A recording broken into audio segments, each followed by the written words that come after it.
Book 1. Canto 24. The Spells. Vasishtha thus was speaking still.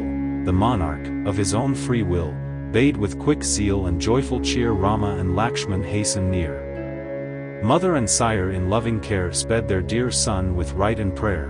Vasishtha blessed him ere he went, o'er his loved head the father bent, and then to Cusick's son resigned Rama with Lakshman close behind.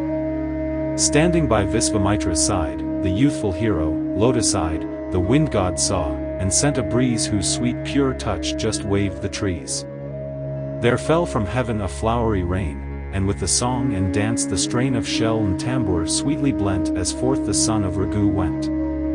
The hermit led, behind him came the bow-armed Rama, dear to fame, whose locks were like the raven's wing, then Lakshman, closely following. The gods and Indra, filled with joy, looked down upon the royal boy, and much they longed the death to see of their ten-headed enemy. Rama and Lakshman paced behind that hermit of the lofty mind, as the young Asvins, heavenly pair, follow Lord Indra through the air. On arm and hand the guard they wore, quiver and bow and sword they bore, two fire-born gods of war seemed they. He, Shiva's self who led the way. Upon fair Sarju's southern shore they now had walked a league and more, when thus the sage in accents mild to Rama said, "Beloved child, this lustral water duly touch, my counsel will avail thee much. Forget not all the words I say, nor let the occasion slip away. Lo, with two spells I thee invest, the mighty and the mightiest.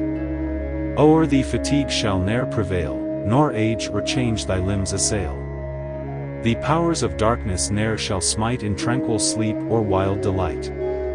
No one is there in all the land thine equal for the vigorous hand. Thou, when thy lips pronounce the spell, shalt have no peer in heaven or hell. None in the world with thee shall vie, O sinless one, in apt reply, in fortune, knowledge, wit, and tact, wisdom to plan and skill to act. This double science take, and gain glory that shall for aye remain. Wisdom and judgment spring from each of these fair spells whose use I teach. Hunger and thirst unknown to thee, high in the worlds thy rank shall be. For these two spells with might endued, are the great Father's heavenly brood, and thee, O chief, may fitly grace, thou glory of Kakutstha's race.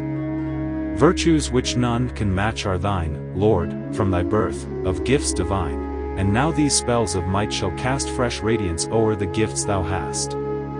Then Rama duly touched the wave, raised suppliant hands, bowed low his head, and took the spells the hermit gave, whose soul on contemplation fed.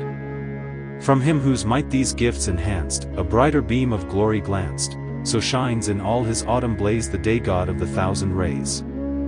The hermit's wants those youths supplied, as pupils used to holy guide. And then the night in sweet content on Sarju's pleasant bank they spent.